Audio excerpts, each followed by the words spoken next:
"Alyssa, cancel your wedding. We need you to run the logistics for Brandon's instead. You're finally useful for something."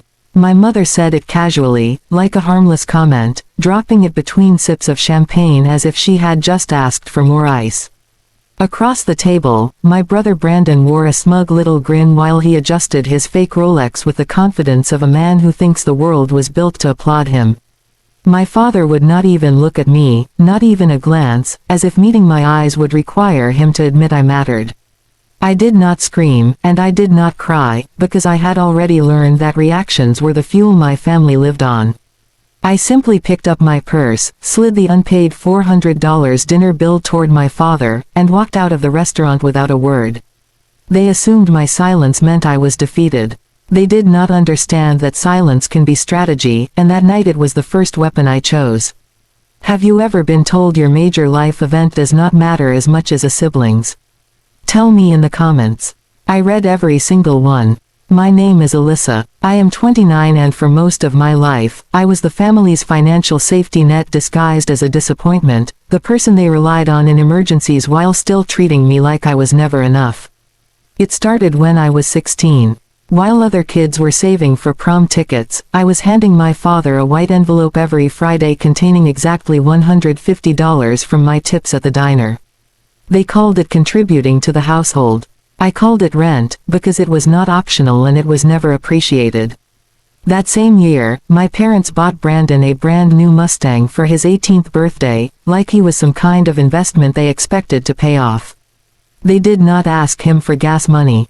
They did not ask him to get a job. They handed him the keys and told him he was destined for greatness, like greatness was something you could buy and wrap in a bow. I remember watching him drive away, the engine roaring, while I calculated if I had enough leftover cash to buy a used textbook for my advanced placement history class.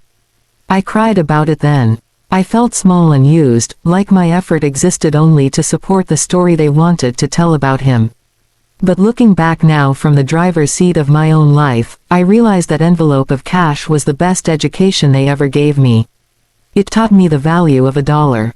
And more importantly, it taught me that their love had a price tag I could never afford, because even when I paid, the product was always rejection. But nothing prepared me for the financial suicide mission they launched for this wedding. A few days after the dinner at the Azor, I sat in my home office, a space I bought and paid for without their help, and pulled up the public property records on my parents' house. I needed to understand where the money was coming from. My father had been complaining about the cost of heating oil all winter, yet they were throwing a six-figure event with champagne towers, luxury vendors, and a guest list designed to impress strangers. The math did not add up. One click and the truth flashed on the screen. It was not savings. It was a massacre, the kind that looks polite on paper but leaves nothing standing afterward. To fund the $150,000 non-refundable deposit for Brandon's royal wedding, my parents had not just scraped together some extra cash. They had executed a cash-out refinance on their paid-off home, stripping out 80% of the equity they had spent 30 years building, turning decades of work into a single reckless weekend. But that was not enough. I dug deeper into the tax implications, because numbers always tell the truth even when people do not. To cover the rest, they had liquidated their 401k retirement accounts early. They took the 10% penalty. They took the massive income tax hit. They literally set their entire financial future on fire just to keep Brandon warm for one weekend, sacrificing stability for appearances, and calling it love. I stared at the numbers, feeling a cold kind of nausea that was not fear but recognition. Why would rational adults do this? It's what I call the borrower's delusion. See, my parents did not just love Brandon. They were addicted to the idea of him, and addiction makes people do irrational things while insisting they are in control.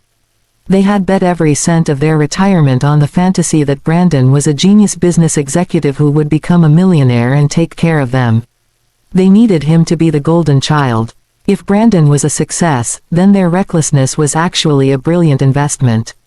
If Brandon was a fraud, then they were just two elderly people who had bankrupted themselves for an ego trip, and they could not handle that truth.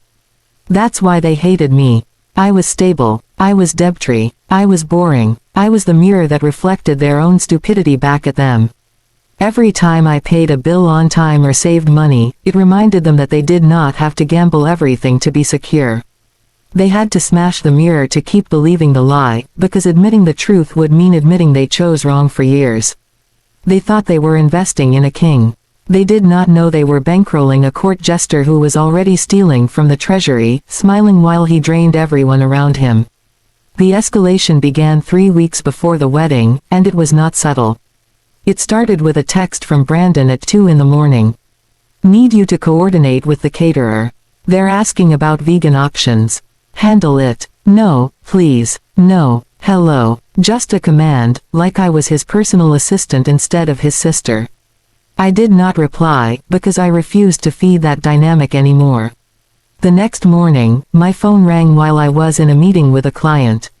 It was my mother. I sent it to voicemail. She called again and again 17 times in 20 minutes, weaponizing persistence like it was love. Finally, I stepped out into the hallway and answered. What is the emergency? I asked, my heart pounding because years of conditioning still made me expect punishment. Why aren't you answering your brother? She shrieked. He's stressed out of his mind. He needs you to manage the vendor contracts. You know he's not good with details. I have a job, Mom. I said, keeping my voice low. And I have my own wedding to plan. Remember the one you told me to cancel. Don't be selfish, Alyssa. She snapped. Brandon is the heir apparent to the Sterling Empire. This wedding is a networking event for his future. Yours is just a ceremony. Prioritize the family. I'm not doing it, I said, and hung up, because boundaries mean nothing if you do not enforce them. That afternoon, they showed up at my apartment, all 3 of them, like a coordinated unit. I opened the door to find Brandon standing there in a suit that cost more than my car, flanked by my parents like bodyguards. He pushed past me into the living room without waiting for an invite, acting like ownership was his default setting. Where's Julian? He asked, looking around with a sneer. Out fixing a toilet somewhere. Julian is working, I said, leaving the door open. What do you want? We need to talk about your attitude. My father said, stepping inside. Your brother is under immense pressure. The least you can do is help him coordinate. I told you no, I said. I'm busy. Brandon laughed, and the sound was pure contempt. He walked over to my desk and picked up a framed photo of Julian and me. Busy doing what? Crunching numbers for chump change. Look, Alyssa, let's be real. Julian is a handyman. You're a glorified accountant. Neither of you understands the stakes here. He set the photo down face down, like my life was something to dismiss and cover up. I'm going to be vice president of sales by Christmas, he announced, puffing out his chest. Mr. Sterling himself is coming to the wedding. This event has to be flawless. If I land this promotion, I'll be making enough to buy and sell you 10 times over. I looked at him, really looked at him, at the arrogance, the entitlement, the absolute certainty that the world existed to serve him. You really think you're getting that promotion? I asked quietly. It's a done deal, he scoffed. Sterling loves me. I'm the golden boy. That's why Mom and Dad put up the money. It's an investment in the winning horse. My mother nodded eagerly. Exactly. We're investing in the future and you need to get on board, Alyssa. Stop being jealous and start being useful. Jealous, I repeated, because the accusation was so absurd it almost felt scripted. Yes, jealous, Brandon shouted. Because I'm the one going places. I'm the one who matters. And you're just the help. So act like it. He smirked at me, that same smirk he had used since we were kids when he broke my toys and blamed me for crying, the smirk of someone who enjoys harm because it proves power. Fine, I said. The word tasted like ash, but it was necessary, because sometimes you say yes to get closer to the truth. I'll be there. Good, my father said, patting Brandon on the back. See, she just needed a reminder of her place. They left, high-fiving each other in the hallway, celebrating like they had conquered me. They thought they had won. They thought they had crushed me back into submission. I closed the door and locked it. Then I turned around and looked at the empty apartment, feeling something sharper than anger settle in. They did not know that Julian was not fixing a toilet. He was in a boardroom across town, signing the final acquisition papers for a chain of luxury venues, including the Gilded Manor, the very place Brandon had just booked, and they certainly did not know about my job. Glorified accountant. Brandon had called me. I walked to my desk and opened my laptop. I logged into the secure portal for the Sterling Group. I typed in my credentials. User A. Vance, clearance level, external forensic auditor. Status, active. I was not an accountant. I was the person hired by the board of directors to find the leak in their sales division. I was the person Brandon was terrified of, only the person who ends careers with evidence, and he did not even know I existed. I stared at the screen. They wanted me to be useful. I would be useful. I would be the most useful person in their entire lives. I was going to audit my brother's entire existence. The next morning, I did not put on my usual work-from-home leggings. I put on a charcoal blazer, stilettos that clicked like gunshots on marble, and the diamond stud earrings I'd bought myself after my last big case, because presentation matters when you are walking into a place built on image. I drove downtown to the Sterling Group Tower, a 40-story monolith of glass and steel that dominated the skyline. To my family, this building was the temple where Brandon worshipped. To Brandon, it was the kingdom he was about to inherit. To me, it was a crime scene. I walked into the lobby. The security guard, a former Marine named Earl, who never smiled at anyone, looked up. He saw me, straightened his spine, and nodded. "Good morning, Miss Vance." He rumbled. "Barred room B is unlocked for you." "Thanks, Earl." I swiped my badge. It was not a visitor pass.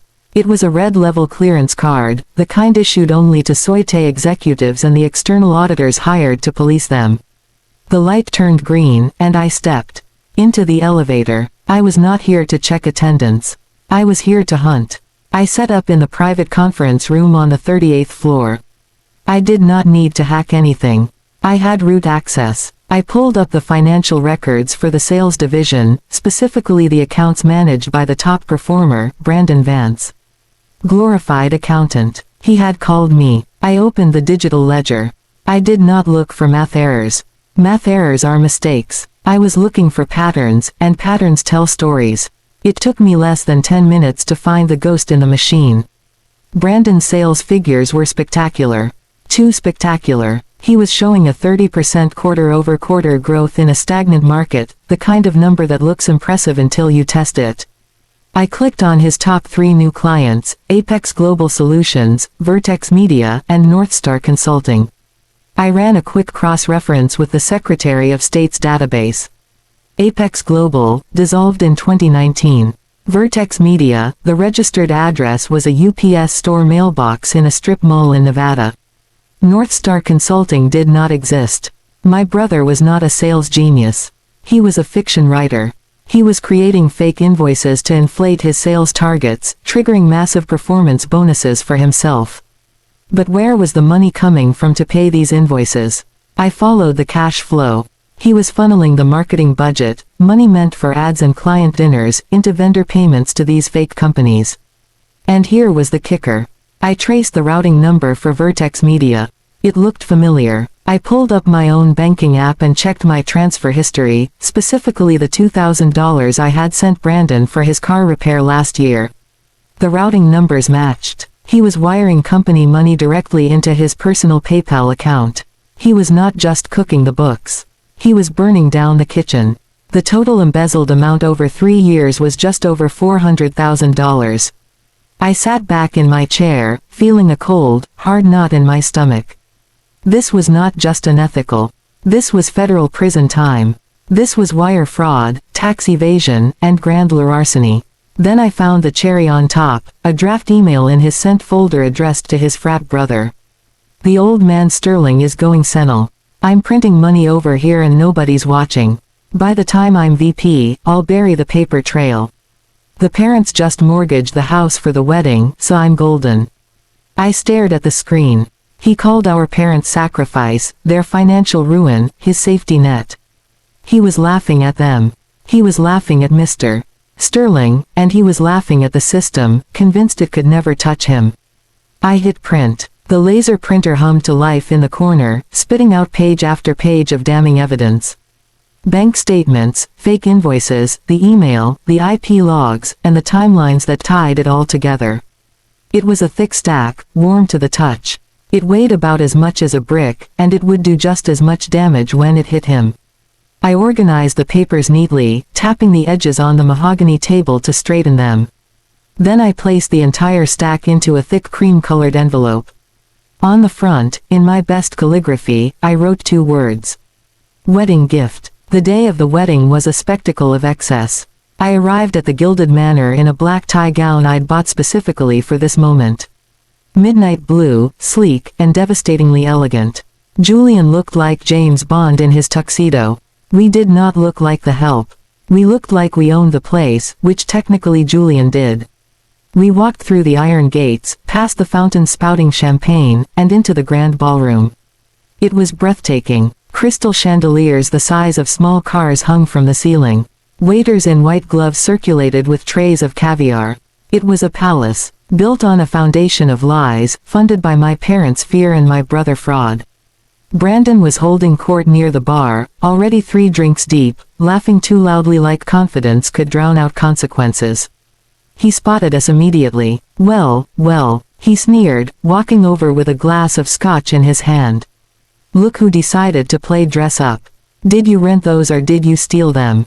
We bought them, I said, my voice cool. Nice party, Brandon. It's not a party, he corrected, leaning in close so I could smell the expensive alcohol on his breath. It's a coronation. Mr. Sterling is here. He's going to announce my promotion tonight.